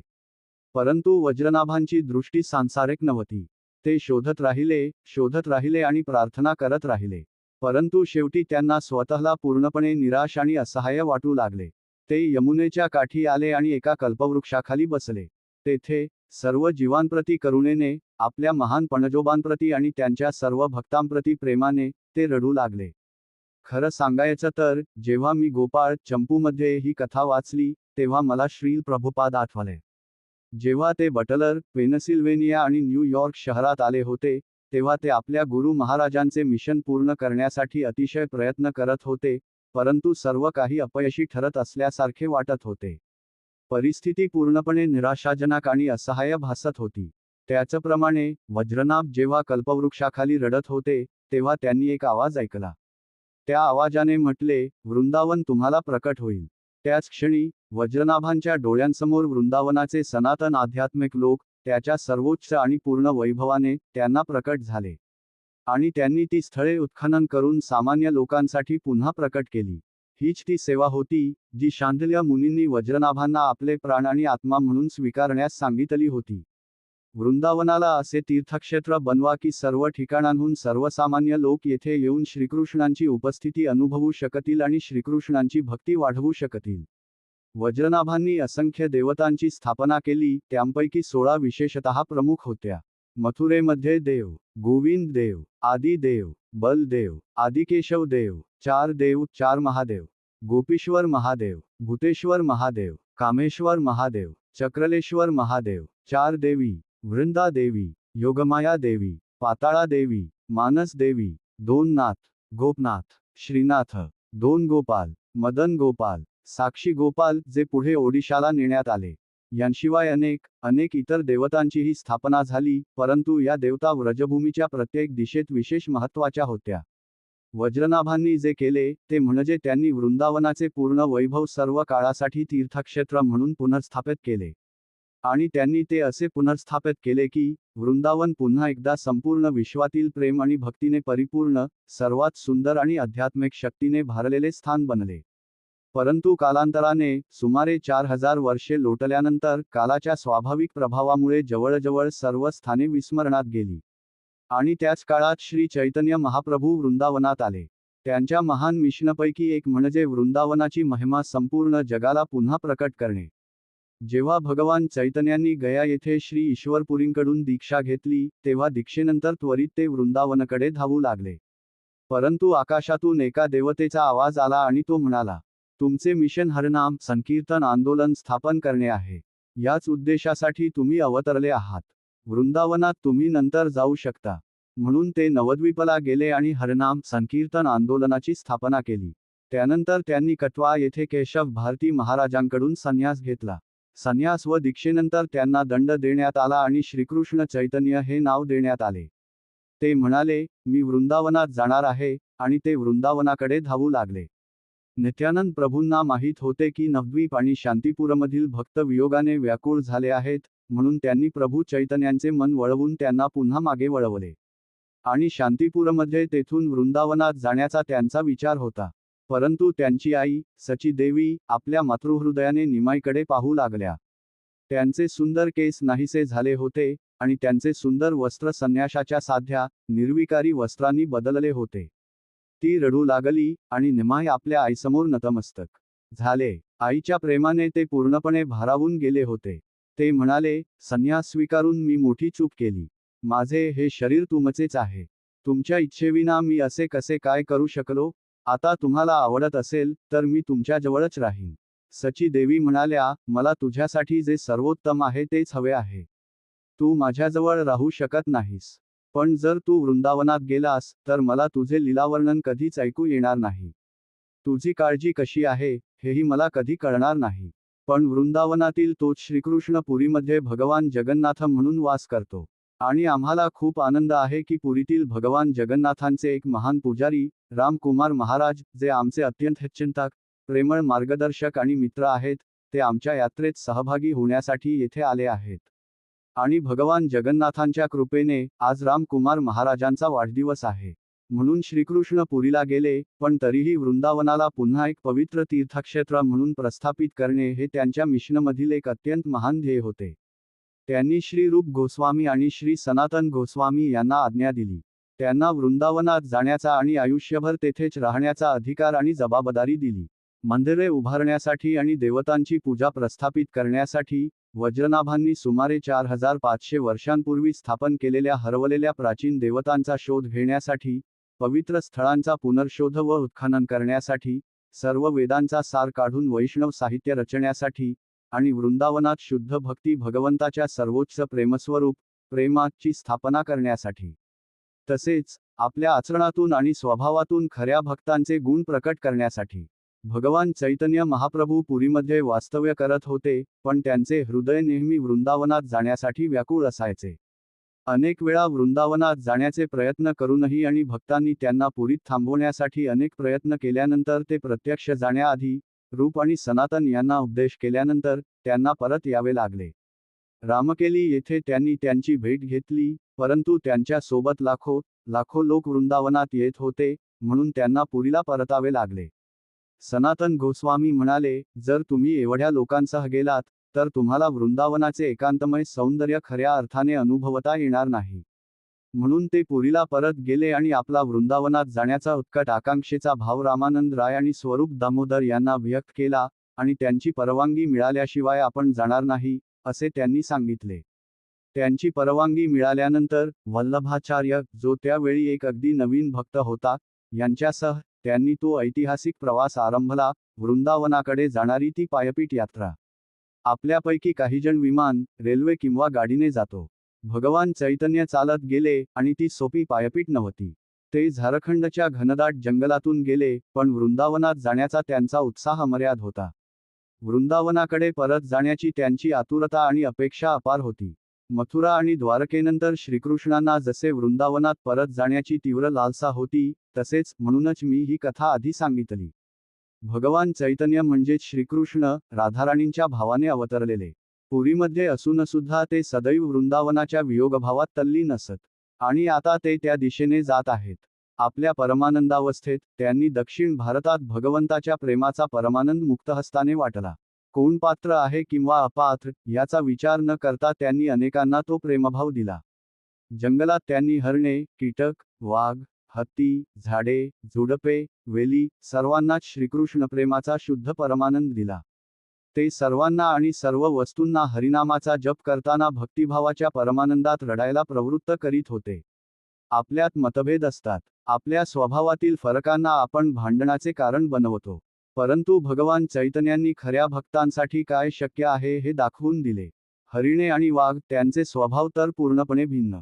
हरिणासाठी वाघ म्हणजे साक्षात मृत्यू, आणि वाघासाठी हरण म्हणजे स्वादिष्ट भोजन. त्यांच्यात काहीच सुसंगतता नव्हती. परंतु श्री चैतन्य महाप्रभूंनी एक वाघ झोपलेला पाहिला. त्यांनी त्याच्या डोक्यावर हलकेच लाथ मारली आणि म्हणाले, हरे कृष्ण जप, हरे कृष्ण जप. तो वाघ उडी मारून उभा राहिला. प्रेमाश्रूंनी रडत, हरी हरी असा जप करू लागला, आणि लवकरच सर्व वाघ कीर्तनात जप करत नाचू लागले. मग भगवान चैतन्यांनी हरिणे पाहिली आणि त्यांनाही हरी हरी असा जप करण्याची विनंती केली. यानंतर त्यांनी हरिणे आणि वाघांना एकत्र आणले. आणि त्यांनी काय केले? आपल्या पार्श्वभूमीचा आणि इतिहासाचा विचार केला तर हरिणे म्हणू शकली असती, पिढ्यानपिढ्या तुम्ही वाघ आमचे आईवडील, आजी, आजोबा मारत आलात. आणि वाघ म्हणू शकले असते, तू माझे अन्न आहेस, तुला खाल्ले जाणेच तुझे नियती आहे. ही सगळी सवय कालापासून चालत आलेली संस्कारबद्धता होती. पण जेव्हा त्यांनी भगवान चैतन्यांच्या आनंदासाठी प्रामाणिकपणे हरनाम जपायला सुरुवात केली, तेव्हा त्यांनी एकमेकांना आत्मस्वरूप म्हणून पाहिले. ते एकमेकांच्या भक्तीचे कौतुक करू लागले. कीर्तनात नाचताना वाघ आणि हरिणे एकमेकांना आलिंगन देऊ लागले. ते एकमेकांना प्रेमाश्रूंनी ओथंबलेले अश्रू उडवत होते. आणि श्री चैतन्य चरितामृतानुसार त्यांनी एकमेकांचे चुंबनही घेतले. हा खूपच उच्च स्तर आहे, आपण त्याचे अनुकरण करू शकत नाही. मग आपल्या सर्व भांडणांसाठी आपल्याकडे कोणते कारण उरते? जगाला याचीच गरज आहे. हीच ती देणगी आहे जी भगवान चैतन्य देण्यासाठी अवतरले. आणि हाच तो अमूल्य ठेवा आहे जो आपल्या आचार्यांनी आपले प्राण धोक्यात घालून आपल्याकडे सोपवला आहे. या गोष्टी केवळ कथा नाहीत. या अत्यंत खोल, शुद्ध आध्यात्मिक वास्तव आहेत. होय, आतून आणि बाहेरून अनेक निराशा येतील, तरीसुद्धा हाच श्रील प्रभुपाद आणि भगवान चैतन्य यांच्या देणगीचा हृदयस्थ सार आहे, जो आपल्यापैकी प्रत्येकासाठी उपलब्ध आहे. पण त्यासाठी आपल्याला भक्तसंग, साधना आणि पुढे चालत राहण्यासाठी श्रद्धा हवी. आणि श्रीकृष्णांच्या कृपेने हा खजिना आपल्याला नक्की मिळेल. प्राणी, वनस्पती, झाडे, जंगल आणि कीटक यांना उद्धार दिल्यानंतरही श्री चैतन्य महाप्रभूंची वृंदावनात येण्याची उत्सुकता अजूनही तीव्र होती. ते अनेक अशा लोकांकडे गेले जे पूर्णपणे असंस्कृत होते, ज्यांना नीती नव्हती, तत्त्वे नव्हती, काहीच नव्हते. आणि त्यांनाही त्यांनी हरनाम, संकीर्तन आणि शुद्ध भक्ती दिली. आणि मग ते वाराणसीला आले, आणि तेथे त्यांनी आपल्या पुनरागमनाची भूमी तयार केली. तेथे त्यांची तपन मिश्र आणि चंद्रशेखर आचार्य यांच्याशी भेट झाली. वाराणसीतून त्यांनी आपली यात्रा पुढे चालू ठेवली आणि ते मथुरेला पोहोचले. मथुरेला येताच त्यांनी सर्वप्रथम विश्रामघाटावर स्नान केले, जिथे कंसाचा वध केल्यानंतर श्रीकृष्णांनी स्नान केले होते, आणि 100 वर्षांनंतर पुन्हा मथुरेत परत आल्यावरही जिथे श्रीकृष्णांनी स्नान केले होते. तेथे त्यांची एका संन्यासी ब्राह्मणाशी भेट झाली. भगवान चैतन्यांनी त्याचे भगवंतावरील प्रेम पाहिले. ते म्हणाले, तुझे हे प्रेम पाहून स्पष्ट होते की तू माधवेंद्र पुरींना भेटला आहेस. त्याने उत्तर दिले, होय, तेच माझे गुरु आहेत. जेव्हा ते वृंदावनातून आले, तेव्हा त्यांनी माझ्या घरी प्रसाद स्वीकारला आणि मला आशीर्वाद दिला. आणि त्या दोघांमध्ये अतिशय घनिष्ठ मैत्री निर्माण झाली. भगवान चैतन्य त्यांना नमस्कार करत होते. ते संन्यासी ब्राह्मण म्हणाले, तू संन्यासी आहेस आणि मी गृहस्थ आहे. असे असताना तू मला नमस्कार कसा करू शकतोस? भगवान चैतन्य म्हणाले, तू माधवेंद्र पुरींचा शिष्य आहेस. तू माझ्या गुरूंचा गुरुभाऊ आहेस. मी तुझी पूजा करतो. तेव्हाच त्या संन्यासी ब्राह्मणाला भगवान चैतन्यांची खरी ओळख पटली. आणि त्यांनी एकमेकांची उपासना केली. आणि शेवटी सांगण्यापूर्वी एक सुंदर लीला. त्या ब्राह्मणाने भगवान चैतन्यांना आपल्या घरी बोलावले आणि बलभद्र भट्टाचार्यांना स्वयंपाक करण्यास सांगितले. भगवान चैतन्य म्हणाले, तू स्वतः का स्वयंपाक करत नाहीस? तो म्हणाला, कारण मी सनुडिया आहे. आमच्या समाजातील ब्राह्मणांना सामाजिकदृष्ट्या अतिशय खालच्या स्तरावर मानले जाते आणि आम्हाला ब्राह्मण किंवा संन्याशांसाठी स्वयंपाक करण्याची परवानगी दिली जात नाही. तेव्हा चैतन्य महाप्रभूंनी म्हटले, माधवेंद्र पुरी, तू त्यांच्यासाठी स्वयंपाक केला होता. आणि तेच माझे परमारू गुरु आहेत. यानंतर भगवान चैतन्य म्हणाले, वेद, पुराणे आणि महान ऋषी अनेक विषयांवर निरनिराळी मते मांडतात. परंतु वास्तविक सत्य काय आहे आणि काय करणे योग्य आहे, हे आपण त्या व्यक्तींच्या आचरणातून समजू शकतो, ज्यांचे हृदय श्रीकृष्ण प्रेमाने पूर्णपणे भरलेले आहे, अशा महाजनांच्या आचरणातून. आपण असंख्य विषयांवर अखंड वाद घालू शकतो. परंतु आपल्या तत्त्वज्ञानाच्या केंद्रस्थानी हेच आहे की आपल्याला महान आत्म्यांच्या पावलावर पाऊल ठेवत चालले पाहिजे. तेव्हा त्या सनुडिया ब्राह्मणाने श्री चैतन्य महाप्रभूंसाठी स्वयंपाक केला. आणि भगवान चैतन्यांनी त्याला वृंदावनाच्या वनात यायला आमंत्रित केले. भगवान चैतन्य महाप्रभू वृंदावनातील 12 वनांमध्ये संचार करू लागले, आणि कृष्णदास कविराज गोस्वामी असे वर्णन करतात. जेव्हा श्री चैतन्य महाप्रभू पुरीमध्ये वास्तव्य करत होते, तेव्हा ते श्रीकृष्ण प्रेमाच्या गाढ परमानंदात पूर्णतः तल्लीन होते. जेव्हा ते झारखंड आणि इतर प्रदेशांमधून वृंदावनाकडे जात असताना मार्गावर होते, तेव्हा श्रीकृष्ण प्रेमाचा तो परमानंद 100 पट वाढला. जेव्हा श्री चैतन्य मथुरेत प्रवेशले, तेव्हा तो परमानंद 1000 पटींनी वाढला. आणि जेव्हा भगवान चैतन्य वृंदावनातील 12 वनांमध्ये संचार करत होते, तेव्हा तो परमानंद 1,00,000 पटींनी वाढला. हीच ती अवस्था होती, आपण जिथे आहोत, तिथे असताना भगवान चैतन्यांची भावना. भगवान चैतन्यांचे स्वागत गायींनी केले. पोपट आणि मोर आनंदाने नाचत होते. गायी त्यांना चाटत होत्या, आणि ते प्रेमाने त्यांचा स्पर्श करत होते. पक्षी त्यांच्यासाठी गायन करत होते. आणि व्रजवासी, जणू हे घरी परत स्वागत होते. कविराज गोस्वामी पुढे वर्णन करतात. 12 वनांत संचार करताना ते अरित्र वनामध्ये आले. तेथील रहिवाशांना ते विचारत होते, राधाकुंड कुठे आहे? परंतु कोणालाही माहीत नव्हते. म्हणून ते एका तमालवृक्षाखाली बसले. आणि तेथे त्यांनी भातशेतीतील 2 लहान पाण्याच्या डबक्यांना राधाकुंड आणि श्यामकुंड म्हणून ओळखले. गावकऱ्यांना खूपच आश्चर्य वाटले. हे कोण आहे, हा अत्यंत सुंदर, कृपाळू, महान संत, जो शेतातील या डबक्यांमध्ये परमानंदाने स्नान करत आहे?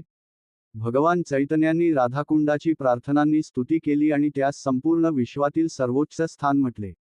ज्याप्रमाणे श्रीमती राधाराणी श्रीकृष्णांना अत्यंत प्रिय आहेत, त्याचप्रमाणे श्री राधाकुंडही श्रीकृष्णांना अत्यंत प्रिय आहे, कारण राधाकुंड श्रीमती राधाराणींना अत्यंत प्रिय आहे.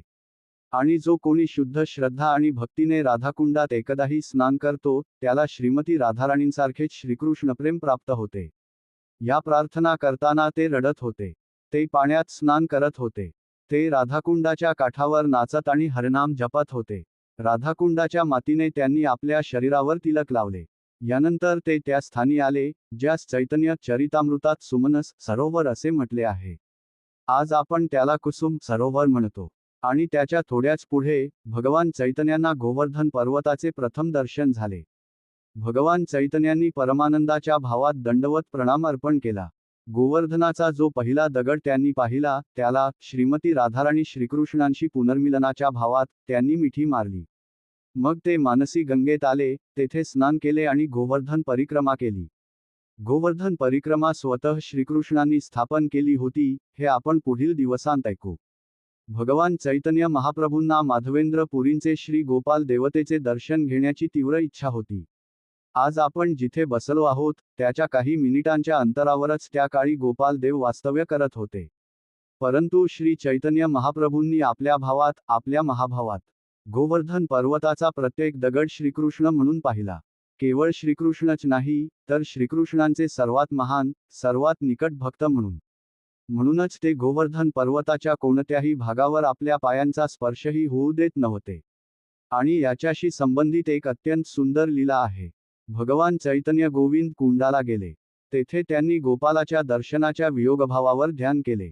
आणि गोपालाने स्वतः भगवान चैतन्यांचे दर्शन घडावे अशी व्यवस्था केली. तेवढ्यात काही लोक अन्नकुटा गावात आले आणि म्हणाले, तुर्की सैनिक हल्ला करणार आहेत. तुम्ही गोपालाला लपवले पाहिजे आणि सर्वांनी गाव रिकामे करावे. म्हणून 3 दिवस भगवान चैतन्यांनी गंतुली गावात श्रीनाची गोपालासाठी नृत्य केले, कीर्तन केले आणि प्रार्थना केल्या. जेव्हा गोपाल गोवर्धन पर्वतावरील आपल्या मंदिरात परतला, तेव्हा महाप्रभू कीर्तन करत नाचत राहिले, जोपर्यंत गोपाल पर्वतावर आरोहित झाला नाही. भगवान चैतन्य खालतीच थांबले आणि दंडवत प्रणाम अर्पण केले. चैतन्य चरितामृतात असे वर्णन आहे. भगवान चैतन्य कार्तिक महिन्याच्या समाप्तीच्या पौर्णिमेला, कार्तिक पौर्णिमेला वृंदावनात आले आणि त्यांनी 2 महिने येथे निवास केला.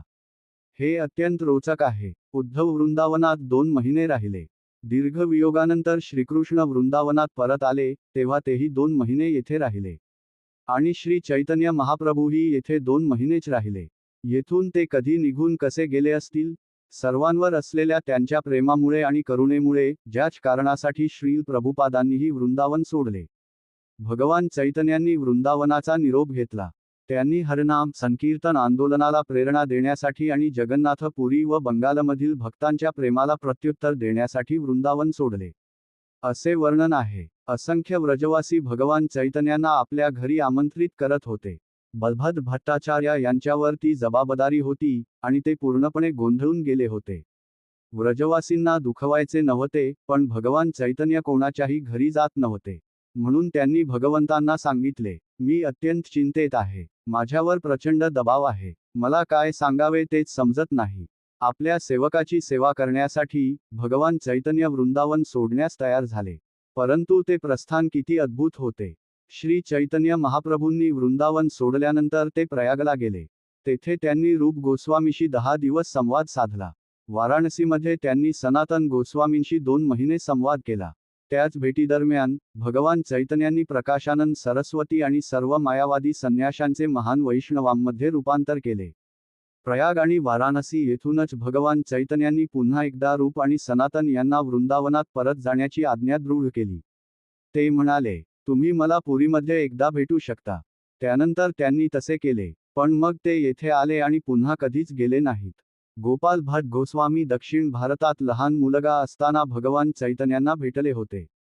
त्यांनी आपले जीवन पूर्णतः समर्पित केले, पण भगवान चैतन्य म्हणाले, तू सध्या आपल्या आई वडिलांसोबतच राहा. जेव्हा वडील व्यंकट भट्ट आणि आई वैकुंठनांबिनी हे जग सोडले, तेव्हा गोपाल भट्ट गोस्वामी भगवान चैतन्यांना भेटायला पुरीला जाणार होते. परंतु भगवान चैतन्यांचा संदेश आला, वृंदावनात जा. याचा अर्थ काय होता? यानंतर ते आयुष्यभर भगवान चैतन्यांना प्रत्यक्ष दर्शन देऊ शकणार नव्हते. रघुनाथ भट्ट गोस्वामी पुरीमध्ये भगवान चैतन्यांसोबत राहत होते. भगवान चैतन्यांनी त्यांनाही वृंदावनात पाठवले, जगासाठी वृंदावनाला पुन्हा पवित्र तीर्थक्षेत्र म्हणून पुनर्स्थापित करण्याच्या महान मिशनसाठी. मंदिरांची स्थापना, देवतांची उपासना, आध्यात्मिक वैष्णव साहित्याची निर्मिती आणि भक्तांच्या आचरणाचे आदर्श गुण दाखवण्यासाठी. रूप गोस्वामी, सनातन गोस्वामी, गोपाल भट्ट गोस्वामी, जीव गोस्वामी, रघुनाथ भट्ट गोस्वामी, रघुनाथ दास गोस्वामी हे 6 गोस्वामी, लोकनाथ गोस्वामी, भूगर्भ गोस्वामी हे सर्व भगवान चैतन्यांचे अत्यंत निकट सहचरी होते. भगवान चैतन्यांनी त्यांना सर्वांनाच उर्वरित आयुष्यभरासाठी वृंदावनात पाठवले, निवृत्त व्हायला नाही तर त्यांच्या मिशनची सेवा करायला. जेव्हा भगवान चैतन्यांनी लोकनाथ गोस्वामींना वृंदावनात पाठवले, तेव्हा लोकनाथ गोस्वामींचे हृदय पूर्णपणे तुटले. ते म्हणाले, मला तुमच्याबरोबरच राहायचे आहे. खरं सांगायचं तर, या सर्व उदाहरणांत आपण पाहतो, प्रत्येकालाच भगवान चैतन्यांसोबतच राहायचे होते. पण भगवान चैतन्यांनी त्यांना पाठवले कारण त्यांचे निर्देश पाळल्यास त्यांना प्रत्यक्ष दर्शन पुन्हा कधीच होणार नव्हते. वाणी आणि वपू यांचा सिद्धांत. सर्वात खोल वपू म्हणजे प्रत्यक्ष शरीराची उपस्थिती नव्हे, तर पूर्ण समर्पणाने वाणी म्हणजे आज्ञा आणि उपदेश स्वीकारणे. आपल्या प्रिय गुरूंची उपस्थिती आपण खऱ्या अर्थाने तेव्हाच अनुभवू शकतो, जेव्हा आपण त्यांना आनंद देण्यासाठी प्रेमपूर्वक समर्पण करतो. अशा महान कृपेनेच आपण येथे आलो आहोत. आणि जेव्हा श्रील प्रभुपाद मालवाहू जहाज जलदूतवर होते, जेव्हा ते अपरिचित परदेशी भूमींमध्ये भटकत होते, मॉस्कोमध्ये संघर्ष, अमेरिकेत संघर्ष, युरोपमध्ये संघर्ष, ऑस्ट्रेलियामध्ये संघर्ष आणि आफ्रिकेत संघर्ष करत होते, काय सर्वोच्च आहे ते स्थान, जे भगवंतांना आणि आतापर्यंत पृथ्वीवर झालेल्या महानतम संतांना अत्यंत प्रिय आहे. श्रील प्रभुपाद आपल्याला ते खजिने स्वीकारण्याचे आमंत्रण देत होते. प्रेम, धन, त्यांच्या प्रेमाचा अमूल्य ठेवा. म्हणून हो, आपण येथे मन आणि आत्म्याने उपस्थित आहोत, याबद्दल आपण अत्यंत कृतज्ञ आहोत. चला, हरिनामाचा आश्रय घेऊया. श्रीकृष्णांच्या लीलांचे आणि उपदेशांचे श्रवण कीर्तन करूया. आणि भगवंतांची व सर्व भक्तांची सेवा करण्याच्या संधीचा आधार घेऊया. खूप आभार. सर्वांनी कृपया नृत्य करा. आता आपण थोडा कीर्तन करू आणि नंतर एकत्र दामोदराष्टकम गायन करू.